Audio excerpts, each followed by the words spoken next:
of the process of completing the Bible. And in the last session, we have completed 14 chapters. And in this session, we'll start from the 15th chapter and try to complete until the 30th chapter. So, without wasting time, let us start so that in 1 hour we could exactly complete the 15 chapters. Okay, just a minute. Yeah. Now let us start. So as I have already said, I am using the Good News Bible. So it would be easy for you to follow if you use the Good News Bible. And we are starting from Genesis chapter 15, God's covenant with Abraham. So let us now start. After this, Abraham had a vision and heard the Lord say to him, "Do not be afraid, Abraham. I will shield you from danger and give you a great reward." But Abraham answered, "Sovereign Lord, what good will you reward to me, since I have no children? My only heir is Eliezer of Damascus. You have given me no children, and one of my slaves will inherit my property." As we have already seen, Abraham has no children, and he is feeling bad that all his properties must go to his slave. Then he heard the Lord speaking to him again. "This slave Eliezer will not inherit your property. Your own son will be your heir." The Lord took him outside and said, "Look at the sky and try to count the stars. You will have as many as descendants as that." Abraham put his trust in the Lord, and because of this, the Lord was pleased with him and accepted him. Then the Lord said to him, "I am the Lord who led you out of Ur in Babylonia to give you this land as your own." But Abraham asked, "Sovereign Lord, how can I know that it will be mine?" He answered, "Bring me a cow, a goat, and a ram, each of them 3 years old, and a dove and a pigeon." Abraham brought the animals to God, cut them in half, and placed the halves opposite to each other in 2 rows. But he did not cut up the birds. Vultures came down on the bodies, but Abraham drove them off. So Abraham is asking for a surety that how will I be sure that it will be mine, the land? How am I sure that it will be mine? So God says that few procedures, and he does that. When the sun was going down, Abraham fell into a deep sleep, and fear and terror came over him. The Lord said to him, "Your descendants will be strangers in a foreign land. They will be slaves there and will be treated cruelly for 400 years. But I will punish the nation that enslaves them, and when they leave that foreign land, they will take great wealth with them. You yourself will live to a ripe old age, die in peace, and be buried. It will be 4 generations before your descendants come back here, because I have not drive out the Amorites until they become so wicked that they must be punished." When the sun had set and it was dark, a smoking firepot and a flaming torch suddenly appeared and passed between the pieces of the animals. Then there the Lord made a covenant with Abram. He said, "I promise to give your descendants all this land from the border of Egypt, of the river Euphrates, including the lands of Kenites, the Kenizzites, the Cadmonites, the Hittites, the Perizzites, the Rephaim, the Amorites, the Canaanites, the Girgashites, and the Jebusites." Hagar and Ishmael. So now we are entering into the 16th chapter. Abram's wife Sarai had not bore him any children, but she had an Egyptian slave girl named Hagar. And so she said, "Abram, the Lord has kept me from having children. Why don't you sleep with my slave girl? Perhaps she can have a child for me." Abram agreed with what Sarai said, so she gave Hagar to him to be his concubine. This happened for Abram. This happened after Abram had lived in Canaan for 10 years. Abram had intercourse with um, Hagar, and she became pregnant. When she found out that she was pregnant, she became proud and despised Sarai. despised Sarai. Then Sarai said to Abram, it's your fault that Hagar despises me. Just a minute. It's your fault that.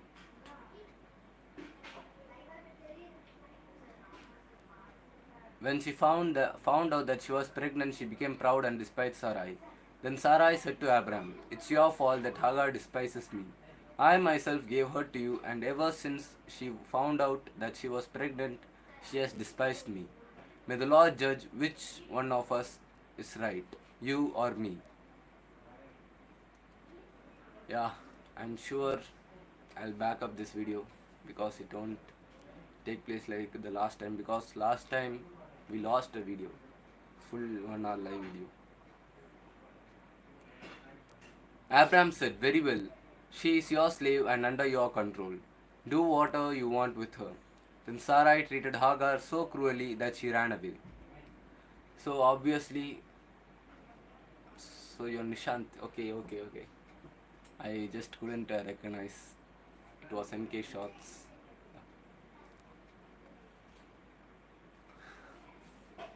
Okay, thank you. Then this is a matter of nature that if someone has children and the other does not, then they would despise the other. But actually, if the one who is getting despised is the mistress, she would actually feel so bad that she would obviously treat the slave harshly. So this is what takes place here. Sarah treats her slaves very badly. So she decides to run away. Hagar so cruelly that she ran away. The angel of the Lord met Hagar at a spring in the desert on the road to Shur and said, Hagar, slave of Sarai, where have you come from and where are you going? She answered, I am running away from my mistress. He said, go back to her and be her slave. Then he said, I will give you so many descendants that no one will be able to count them. You are going to have a son and you will name him Ishmael. Because the Lord has heard your cry of distress, but your son will live like a wild donkey. He will be against everyone and everyone will be against him. He will live apart from all his relatives. Hagar asked herself, have I really seen God and lived to tell about it? So she called the Lord who had spoken to her, a God who sees. That is why people call the well between Kadesh and Bered the well of living one who sees me. Hagar bore Abram a son and he named him Ishmael. Abram was 86 years old at that time. So when the first son of Abram, who is born through Hagar, Abram was 86 years then. So but when Isaac will be born, he will be about 100 years. Yeah, at 100 years Isaac will be born. So we'll see that in the coming chapters. Circumcision, the sign of covenant. When Abraham was 99 years old, the Lord appeared to him and said, I am the Almighty God, obey me and always do what is right. I will make my covenant with you and give you many descendants. Abraham bowed down with his face touching the ground. And God said, I will make this covenant with you. I promise that you will be the ancestor of many nations. Your name will be no longer Abram but Abraham. So to make this covenant, God just changes Abraham's name from Abram to Abraham. So this is the sign of covenant. I'll give you many descendants and some of them will be kings. So under Abraham's descendants comes those Israelites. From Abraham comes Isaac, then Jacob, from Jacob Joshua, not Joshua, he's Joseph. Yeah, hey, hello. And from Joseph we get from Joseph we get two sons. I think Joseph has two sons, and then the other sons of Jacob, they all come together to form the Israelites that we will see in Exodus. In Exodus it will be given briefly about that. So I'll keep my promise to you and to your descendants in future generations as an everlasting covenant. I will be your God and the God of your descendants. I will give you and your descendants the whole land of Canaan, and your descendants this land in which you are now a foreigner. This the whole land of Canaan will belong to your descendants forever, and I will be their God. God said to Abraham, you must also agree to keep the covenant with me, both you and your descendants in future generations. You and your descendants must agree to circumcise every male among you. From now on, you must circumcise every baby boy when he is 8 days old, including slaves born in your homes and slaves bought from foreigners. This will show that there is a covenant between you and me. Each one must be circumcised, and this will be a physical sign to show that my covenant with you is everlasting. Vanakkam, Dharma Keti. From now on, you must circumcise. This will show that there is a covenant between you and me. Each one must be circumcised, and this will be a physical sign to show that my covenant with you is everlasting. Any male who has not been circumcised will no longer be considered one of my people, because he has not kept the covenant with me. God said to Abraham, you must no longer call your wife Sarai. From now on, her name is Sarah. I will bless her and I will give you a son by her. So, God changes not only the name of Abraham but also the name of Sarai into Sarah. So, Abraham's name is changed to Abraham, and Sarai's name is changed to Sarah. So, God also says that Sarai will be blessed with a son, and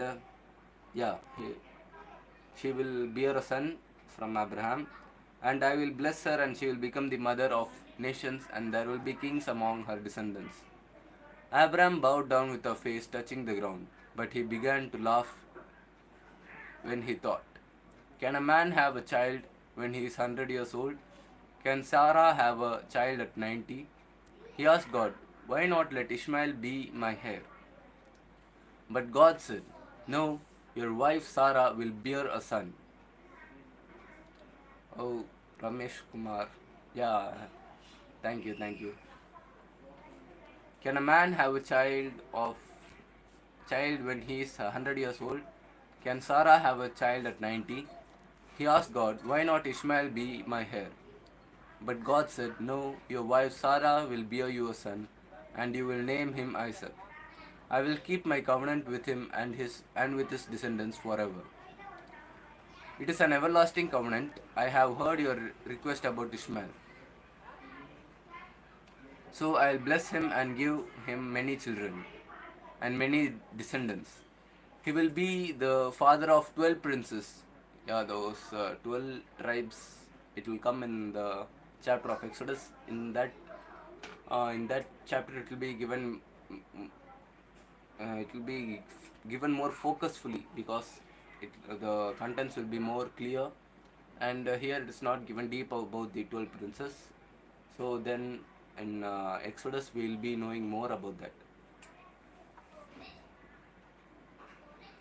And I will make a great nation out of his descendants, but I will keep my covenant with your son Isaac, who will be born to Sarah about this time next year. When God finished speaking to Abraham, he left. On that same day, Abraham obeyed God and circumcised his son Ishmael and all other males in his household, including the slaves born in his home, and those he had bought. So just imagine the belief and trust that Abraham has on God. So even when he is 100 years old, he believes that he will get a child. So this is the real belief that God speaks about. So by trust, anything can be done in the name of God. On the same day, Abraham obeyed God and circumcised his son Ishmael and all other males in household, including the slaves born in his home and those he had bought. Abraham was 99 years old when he was circumcised, and his son Ishmael was 13. They were both circumcised on the same day, together with all Abraham's slaves. So now we are entering into chapter 18. A son is promised to Abraham. The Lord appeared to Abraham at the sacred trees of Mamre. As Abraham was sitting at the entrance of his tent during the hottest part of the day, he looked up and saw three men standing there. As soon as he saw them, he ran out to them, bowing down with his face touching the ground. He said, "Sirs, please do not pass by my home without stopping. I am here to serve you. Let me bring some water for you to wash your feet." So, from here we must learn the hospitality that we must be having towards our guests. So, we must be kind enough that they are pleased with us.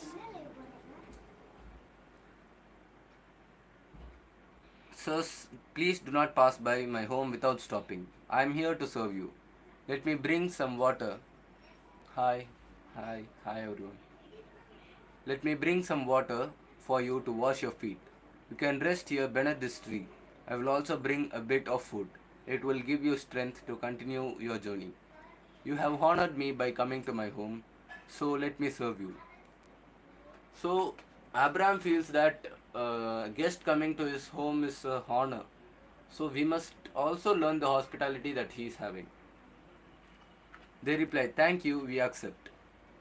Abraham hurried into the tent and said to Sarah, "Quick, take a sack of your best flour and bake some bread." Then he ran to the herd and picked out a calf. Thank you. Haran, Kavya.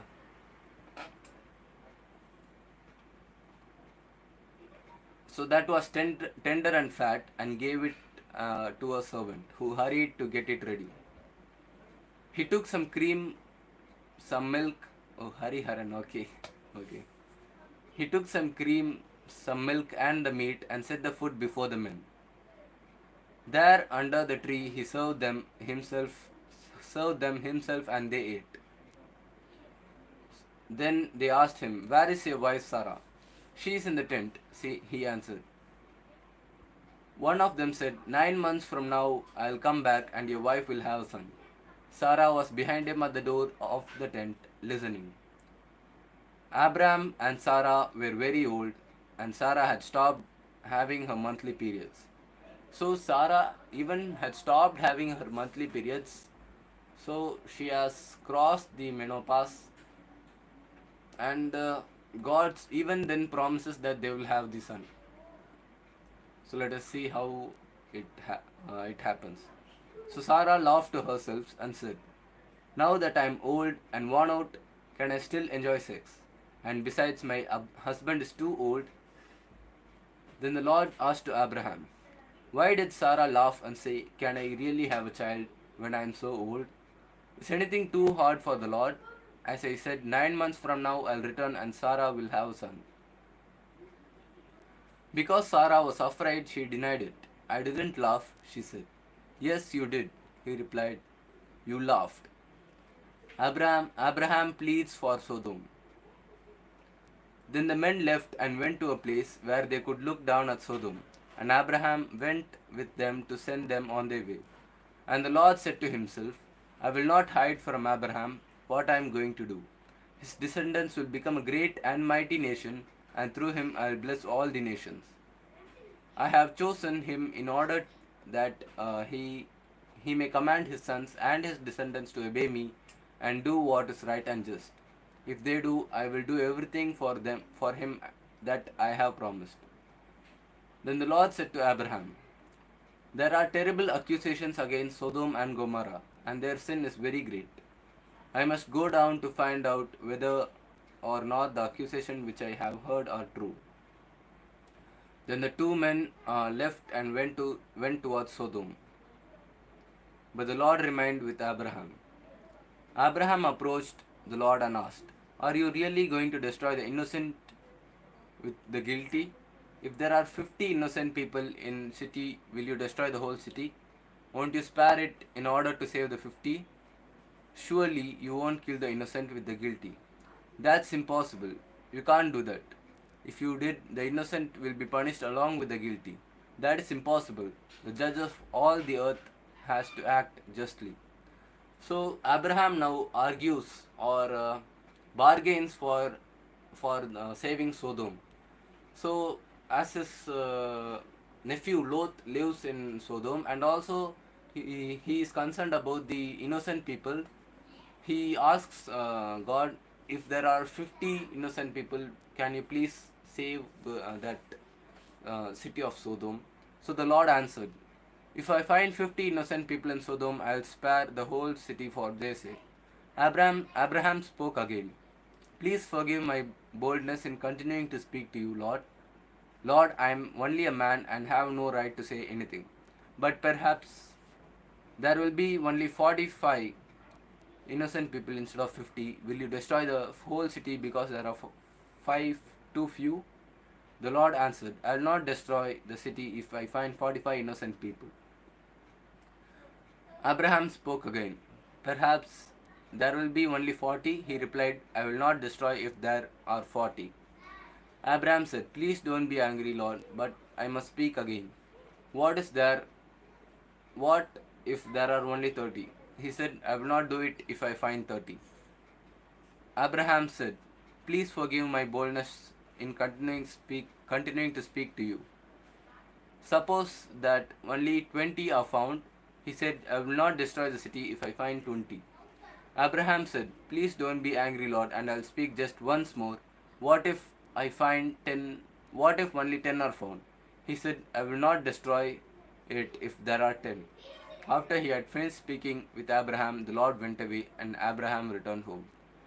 So, Abraham argues or bargains for such an extent that he says, at least if there are 10 innocent people, will you not save the city of Sodom? So God also promises that if there is at least 10 innocent people in Sodom, then I will surely save the city and I will not destroy it, says the Lord.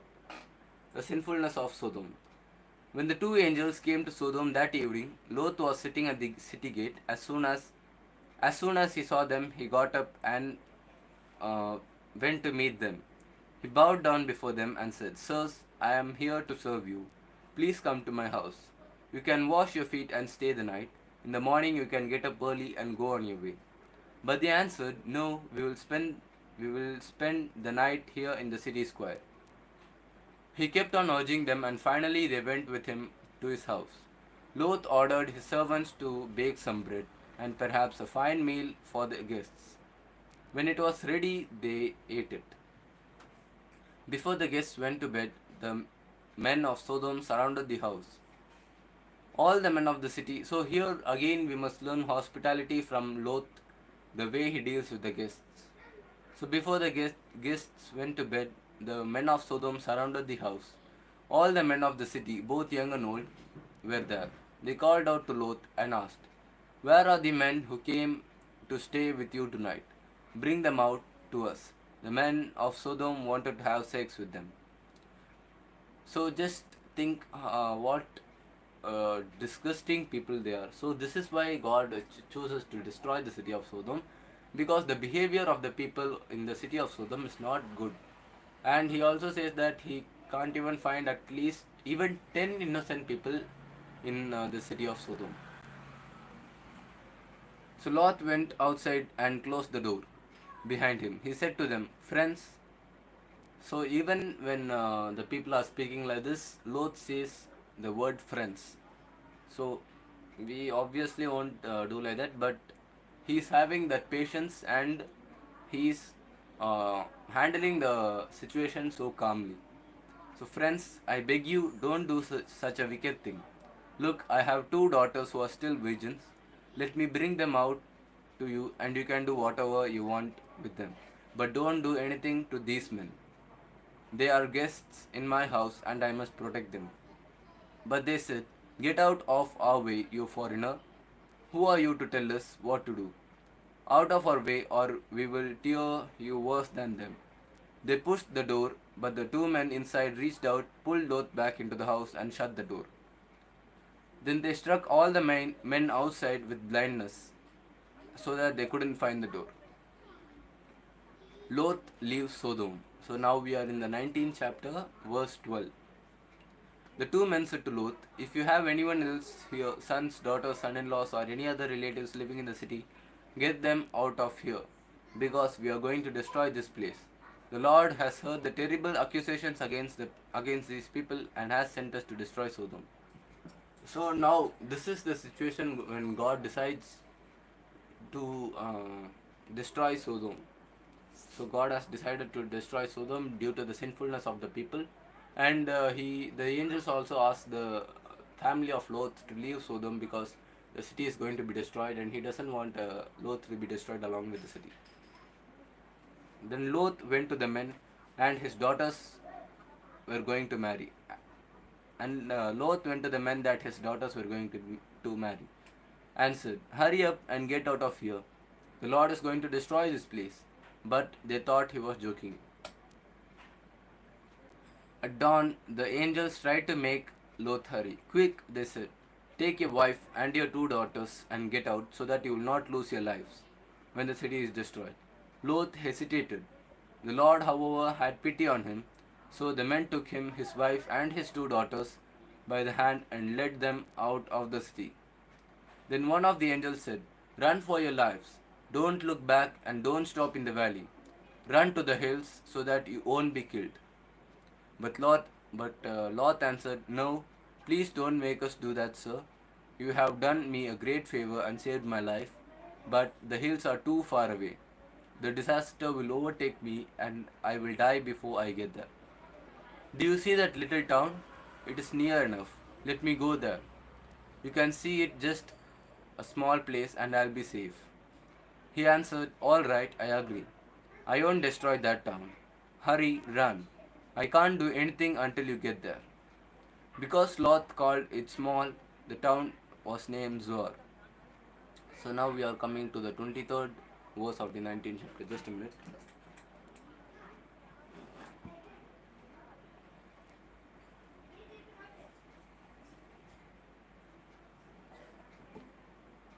Yeah.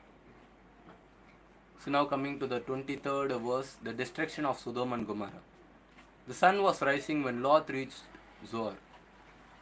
Suddenly, the Lord rained burning sulfur on the cities of Sodom and Gomorrah, and destroyed them and the whole valley, along with all the people and everything that grew on the land. But Lot's wife looked back and was turned into a pillar of salt. So here we can see another disobedience in chapter 19 verse 17. They said that don't look back and don't stop in the valley. So the valley, they bargained it to be the small city, but they said don't look back. But in spite of them saying don't look back, Lot's wife, yeah, not Sarah, Lot's wife, right? Yeah, Lot's wife. Lot's wife looks back. So due to this disobedience, he gets turned into a pillar of salt. So early next morning, Abraham hurried to the place where he had stood in the presence of the Lord. He looked down on Sodom and Gomorrah and the whole valley and saw smoke rising from the land like smoke from a huge furnace.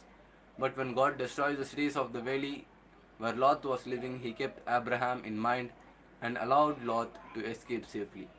So this incident proves that there was not even 10 innocent people in the city of Sodom. Just a minute.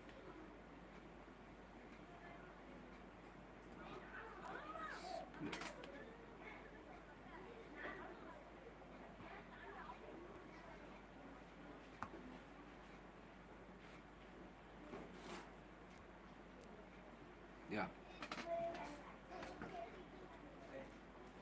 The origin of Moabites and Ammonites. Because the Lord was afraid to stay,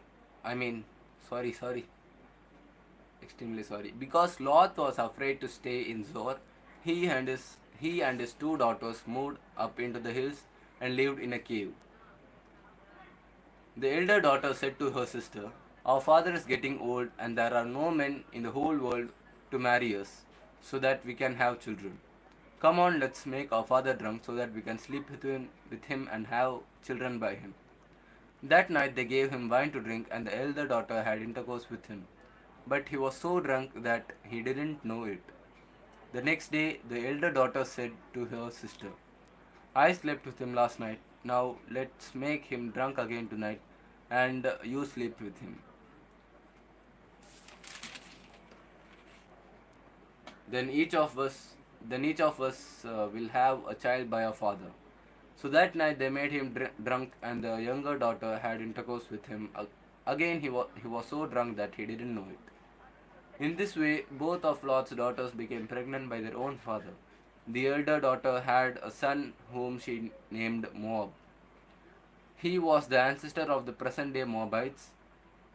The younger daughter had a son whom she named Benami. She was the ancestor of the present day Ammonites. Abraham and Abimelech.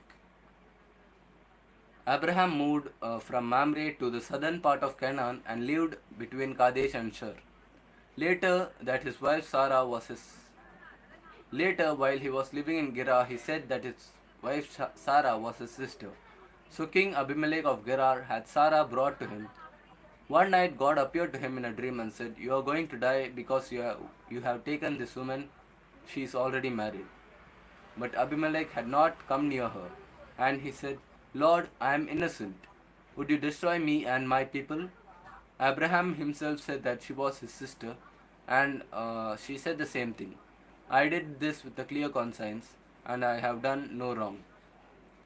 So when God wants Abimelech repents from his mistake, and he said that I have done this because Abraham said Sarah was his sister, and he did this with a clear conscience. God replied in his dream, "Yes, I know that you did it with a clear conscience. So I kept you from sinning against me and did not let you touch her. But now give the woman back to her husband. He is a prophet and he will pray for you so that you will not die. But if you do not give her back, I warn you that you are going to die, you and all your people." Early the next morning, Abimelech called all his officials and told them what had happened, and they were terrified. Then Abimelech called Abraham, and asked, "What have you done to us? What wrong have I done to you to make you bring this disaster on me and my kingdom? No one should ever do what you have done to me. Why did you do it?" Abraham answered, "I thought that there would be no one here who has reverence for the Lord, and that they would kill me to get my wife. She really is my sister. She is the daughter of my father, but not of my mother, and I married her. So when God sent me from my father's house into foreign lands, I said to her, 'You can show how loyal you are to me by telling everyone that I am your brother.'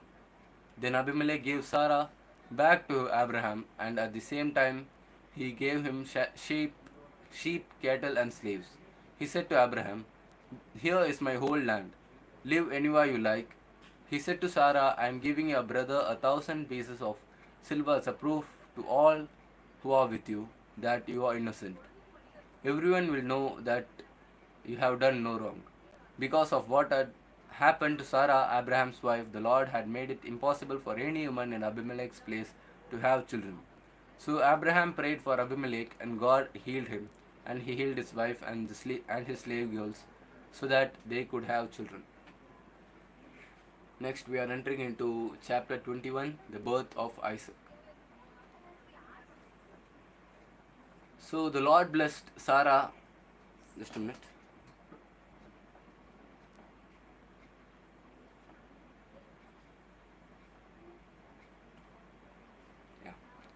The Lord blessed Sarah as he had promised, and she became pregnant and bore a son to Abraham when he was old.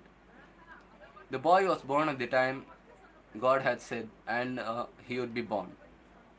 Abraham named him Isaac, and when Isaac was 8 days old, Abraham circumcised him as God had commanded. So even after these many days, that is 9 months, Abraham remembers his promise with God. So, 1 minute.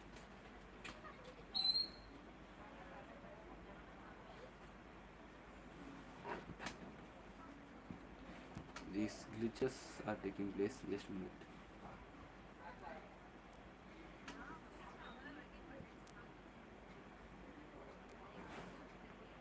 Yeah, back. So he circumcised him as God had commanded. So Abraham was 100 years old when Isaac was born. Sarah said, God has brought me joy and laughter. Everyone who hears about it will laugh with me. She added, yeah. Then she added, who would have said to Abraham that Sarah would nurse children? Yet I have borne him a children at his old age. The child grew on the day that he was weaned. Abraham gave a great feast. Hagar and Ishmael are sent away. One day Ishmael, whom Hagar the Egyptian had borne to Abraham, was playing with Sarah's son Isaac. Sarah saw them and said to Abraham, send the slave girl and her son away. The son of this woman must not get any part of your wealth, which my son Isaac should inherit. This troubled Abraham very much because Ishmael also was his own son. But God said to Abraham, don't be worried about the boy and your slave Hagar. Do whatever Sarah tells you, because it is through Isaac that I will have the descendants I have promised. I will also give many children to the son of the slave girl, so that they will become a nation. He is to your son.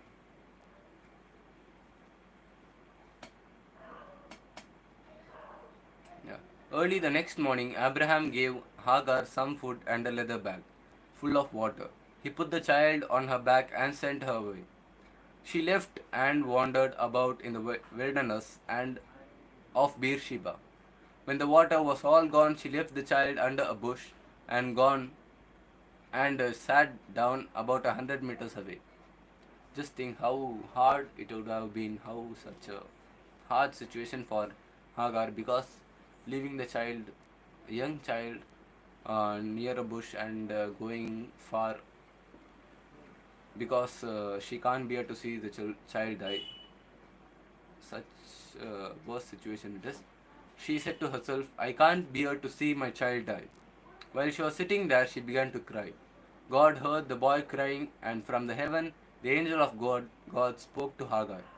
What are you troubled about, Hagar? Don't be afraid. God has heard the boy crying.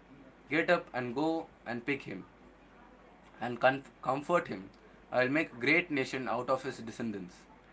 Then God opened her eyes and she saw well. She went and filled the leather bag with water and gave some to the boy. God was with the boy as he grew up. He lived in the wilderness of Paran and became a skillful hunter. His mother found an Egyptian wife for him. The agreement between Abraham and Abimelech. At that time, Abimelech went with Phicol and the commander of his army and said to Abraham, God is with you in everything you do, so make a vow here in the presence of God that you will not deceive me, my children, or my descendants. I have been loyal to you, so promise that you will be loyal to me and to this country in which you are living. Abraham said, I promise. Abraham complained to Abimelech about a well which the servants of Abimelech had seized. Abimelech said, I don't know who did this. You didn't tell me about it, and this is the first I have heard of it. Then Abraham gave some sheep and cattle to Abimelech. And the two of them made an agreement.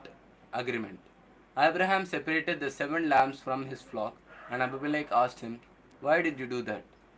Abraham answered, accept these 7 lambs. By doing this, you admit that I am the one who dug this well. And so the place was called Beersheba, because it was there the two of them made a vow. After they had made this agreement at Beersheba, Abimelech and Phicol went back to Philistia. Then Abraham planted a tamarisk tree in Beersheba and worshipped the Lord, the everlasting God. Abraham lived in Philistia for a long time. So now we are coming to chapter 22. God commands Abraham to offer Isaac. Sometime later, God tested Abraham. He called to him, Abraham, and Abraham answered, yes, here I am. Take your son, God said, your only son Isaac, whom you loved so much, and go to the land of Moriah. There on a mountain that I will show you, offer him as a sacrifice to me. Early the next morning, Abraham cut some wood from the sacrifice, loaded his donkey, and took Isaac and 2 servants with him. They started out for the place that God had told him about. On the third day, Abraham saw the place in the distance. Then he said to the servants, "Stay here with the donkey. The boy and I will go over there and worship, and we will come back to you." Abraham made Isaac carry the wood from the sacrifice, and he himself carried a knife and live coals for starting the fire as they walked along together. Isaac said, "Father." He answered, "Yes, my son." Isaac asked, "I see that you have the coals and the wood, but where is the lamb for the sacrifice?" So Isaac asks it so innocently that I am able to see the coals and the woods, but where is the lamb to sacrifice? So now Abraham answered, "God himself will provide one." And the two of them walked on together. When they came to the place which God had told him about, Abraham built an altar and arranged the wood on it. He tied up his son and placed him on the altar of the top of the wood. Then he picked up a knife to kill him. But the angel of the Lord called to him from the heaven, "Abraham, Abraham." He answered, "Yes, here I am." "Don't hurt the boy or do anything to him," he said. "Now I know that you honor and obey God, because you have not kept back your only son from me." So in spite Abraham has only one son and he is the only lawful son of him, he is ready to offer him as sacrifice when Lord orders him to do so. So this belief and this trust we must also have on the Lord. So already we had seen other example for the faith of Abraham, and here's there is the other example for it. So now I know that you honored and obeyed God because you have not kept back your only son from me. Abraham looked round and saw a ram caught in a bush by its horns. He went and got it and offered it as a burnt offering instead of his son. Abraham named that place "The Lord Provides." And even today the people say, on the Lord's mountain he provides. The angel of the Lord called to Abraham from the heaven a second time. "I make a vow by my own name that the Lord is speaking, that I will richly bless you because you did this and did not keep back your only son from me. I promise that I will give you as many descendants as there are stars in the sky or grains of sand along the seashore. Your descendants will conquer their enemies. All the nations will ask me to bless them as I have blessed your descendants. All because you have obeyed my command." Abraham went back to his servants and they went together to Beersheba, where Abraham settled. The descendants of Nahor. Some time later, Abraham learned that Micah had bore 8 children to his brother Nahor. Uz the firstborn, Buz his brother, Kemuel the father of Aram, Chesed, Hazo, Philsad, Zidlab, and Bethuel.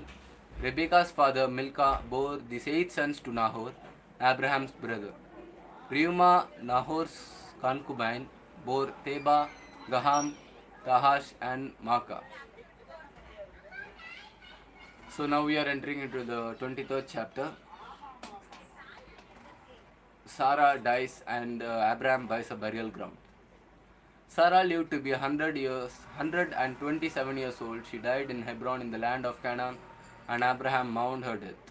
He left the place where his wife's body was lying and went to the Hittites and said, "I am a foreigner living among you. Sell me some land so that I can bury my wife." They answered, "Listen to us, sir. We look upon you as a mighty leader. Bury your wife in the best grave that we have.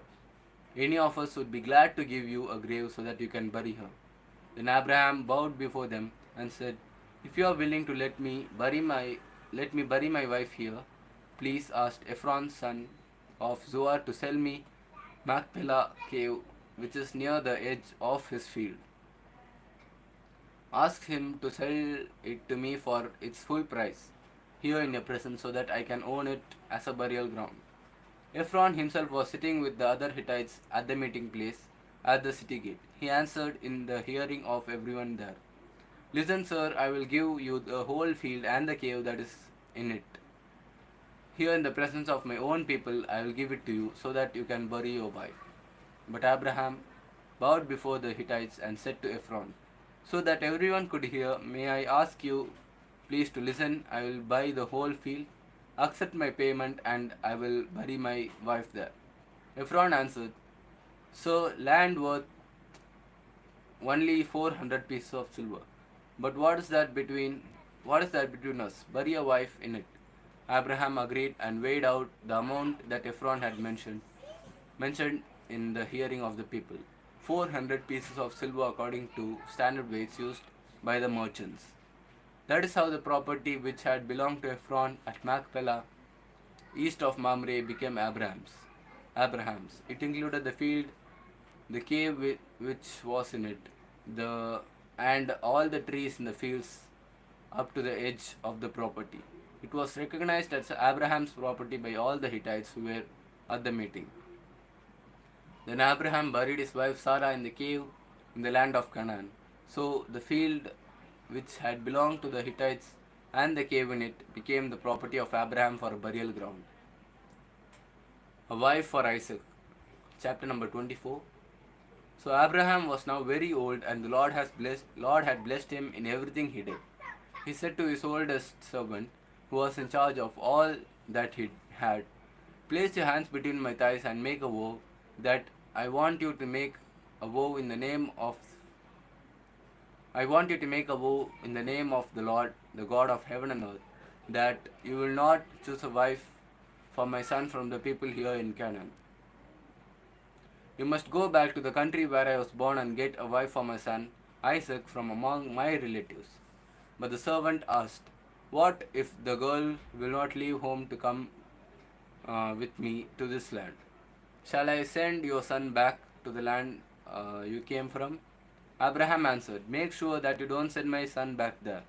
The Lord, the God of heaven, brought me from the home of my father and from the land of my relatives, and he solemnly promised that he will give this land to my descendants. He will send his angel before you, and so that you can get a wife there for my son. If the girl is not willing to come with you, and you will be freed from this promise. But you must not under any circumstance take my son back there." So the servant had put his hand between the thighs of Abraham, his master, and made a vow to do what Abraham had asked. The servant who was in charge of Abraham's property took 10 of his master's camels and went to the city where Nahor had lived in the northern Mesopotamia. When he arrived,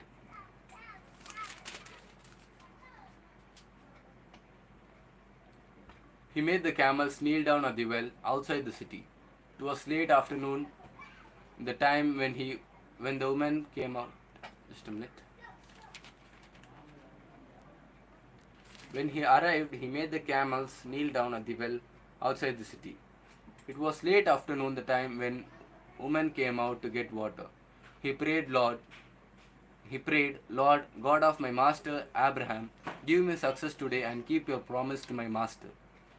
Here I am at the well where the young women of the city will be coming to get water. I will say to one of them, 'Please lower your jaw and let me have a drink.' If she says, 'Drink, and I will also bring water for your camels,' may she be the one you have chosen for your servant Isaac. If this happens, I will know that you have kept your promise with my master." Before he had finished praying, Rebekah arrived with a water of jar on her shoulder. She was the daughter of Bethuel, who was son of Abraham's brother Nahor and his wife Milcah. She was a virgin. She went down to the well, filled her jar, and came back. The servant ran to meet her and said, "Please give me a drink of water from your jar." She said, "Drink, sir," and quickly lowered her jar from her shoulder and held it while he drank. When he had finished, she said, I'll also bring water for your camels and let them have all they want." She quickly emptied her jar into the animals, drinking trough and ran to the well to get more water until she had watered all the camels. The man kept watching her in silence to see if the Lord had given him success. When she finished, the man took an expensive gold ring and put it in her nose, and two large gold bracelets on her arms. He said, "Please tell me who your father is. Is there room in his house for my men and me to spend the night?" "My father is Bethuel, son of Nahor and Milcah." She answered, "There is plenty of straw and fodder at our house, and there is a place for you to stay." Then the man knelt down and worshipped the Lord.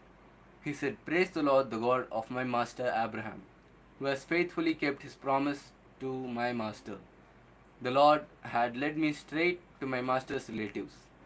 The girl ran to her mother's house and told the whole story. Now Rebekah had a brother Laban, and he ran outside to go to the well where Abraham's servant was. Laban had seen the nose ring and the bracelets of his sister's arms, and had heard her say that what the man had told her. He went to Abraham's servants, who were standing by his camels at the well, and said, "Come home with me. You are a man whom the Lord has blessed. Why are you standing out here? I have a room ready for you in my house, and there's a place for your camels." So now we are in Genesis chapter 24, verse 32. Yeah, so the man went into the house, and Laban unloaded the camels and gave them straw and fodder. Then he brought water for Abraham's servant and his men to wash their feet. When the food was brought, the man said, "I will not eat until I have said what I have to say." Laban answered, "Go on and speak." "I am the servant of Abraham," he began. "The Lord has greatly blessed my master and made him a rich man. He has given him flocks of sheep and goats, cattle, silver, gold, male and female slaves, camels and donkeys. Sarah, my master's wife, bore him a son and when she was old, and my master has given everything he owns to him. My master made me promise with a vow to obey his command. He said, 'Do not choose a wife for my son from the girls in the land of Canaan. Instead, go to my father's people, to my relatives, and choose a wife for him.'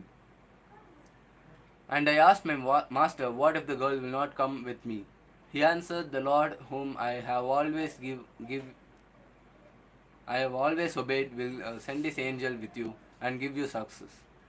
You will get for my son a wife from my own people, from my father's family. There is only one way for you to be free from your woe. If you go to my relatives and they refuse you, if they refuse you, then you will be free.' When I came to the well today, I prayed, 'Lord, God of my master Abraham, please give me success in what I am doing.' Here I am at the well when a young man came out to get water. I will ask her to give me a drink of water from her jar. If she agrees and also offers to bring water for my camels, may she be the one that you have chosen as the wife for my master's son." Before I finished my silent prayer, Rebekah came with a water jar on her shoulder and went down to the well to get water. I said to her, "Please give me a drink of water. Please give me a drink. Please give me a drink." She quickly lowered her jar from her shoulder and said, "Drink, and I'll also water your camels." So I drank, and she watered my camels. I asked her, "Who is your father?" And she answered, "My father is Bethuel, son of Nahor and Milcah." Then I put the ring in her nose and the bracelets on her arms. I knelt down and worshipped the Lord. I praised the Lord, the God of my master Abraham, who had led me straight to my master's relative, where I found his daughter for my master's son. Now, if you intend to fulfill your responsibility towards my master and treat him fairly, please let me. If not, say so, and I'll decide what to do."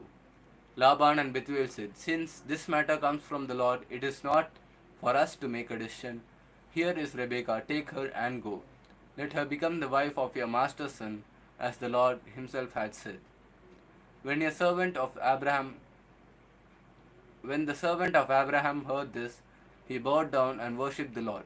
Then he brought out clothing and silver and gold jewelry and gave them to Rebekah. He also gave expensive gifts to his brother and to her mother. Then Abraham's servant and the men with him ate and drank and spent the night there. When they got up in the morning, he said, "Let me go back to my master." But Rebekah's brother and her mother said, "Let the girl stay with us a week or 10 days, and then she may go." But he said, "Don't make us stay. The Lord has made my journey a success. Let me go to my master." Then they answered, "Let's call the girl and find out what she has to say." So they called Rebekah and asked, "Do you want to go with this man?" "Yes," she answered. So they let Rebekah and her old family servant go with Abraham's servant and his men. And they gave Rebekah the blessing in their words. I mean, sorry, may you, sister, become the mother of millions. May your descendants conquer the cities of their enemies.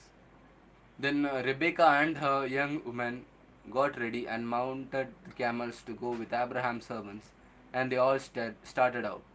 Isaac, who had come into the wilderness of the well of the living one who sees me, and was staying in the southern part of Canaan, he went out in the early evening to take a walk in the fields and saw camels coming. When Rebekah saw Isaac, she got down from her camel and asked Abraham's servant, "Who is that man walking towards us in the field?" "He is my master," the servant answered. So she took her scarf and covered her face. The servant told Isaac everything he had done. Then Isaac brought Rebekah into the tent and his mother Sarah had lived in. Then Isaac brought Rebekah into the tent that his mother Sarah had lived in, and she became his wife. Isaac loved Rebekah, and so she was comforted for the loss of his mother. Other descendants of Abraham. Abraham married another wife whose name was Keturah. She bore him Zimran, Jokshan, Medan, Midian, Ishbak, and Shua. Jokshan was the father of Sheba and Dedan, and the descendants of Dedan was the Ashurim, the Letushim, the Leumim. The sons of Midian were Ippah, the Ipher, the Hanoch, the Abida, and the Ilda. All these were Keturah's descendants. Abraham left everything he owned to Isaac, but while he was still alive, he gave presents to his sons. His other wives he had bore him. Then he sent these sons to the land of the east, away from his son Isaac. The death and burial of Abraham. Abraham died at the ripe old age of 175. His sons Isaac and Ishmael buried him in Machpelah cave in the field of east of Mamre that had belonged to Ephron, son of Zohar the Hittite. It was the field that Abraham had bought from the Hittites. Both Abraham and his wife Sarah were buried there. After the death of Abraham, God blessed his son Isaac, who lived near the well of the living one who sees me. The descendants of Ishmael. Ishmael, whom Hagar, the Egyptian slave of Sarah, bore to him, had the following sons, listed in order of their birth: Nebaioth, Kedar, Adbeel, Mibsam, Mishma, Duma, Masa, Hada, Tima, Jetur, Napish, and Kedema. They were the ancestors of 12 tribes, and their names were given to their villages and camping places. Ishmael was 137 years old when he died. The descendants of Ishmael lived in the territory between Havilah and Shur to the east of Egypt on the way to Assyria. They lived apart from the descendants of Abraham. The birth of Esau and Jacob. This is the story. So this is a new topic that is starting. So let us start from the birth of Esau and Jacob in the next live session, that is tomorrow. So it will be about 6 to 7 or 7 to 8 tomorrow, the same time. So we will be completing as far as possible in the book of Genesis, and I'll meet you tomorrow in the next live session. Until then, bye.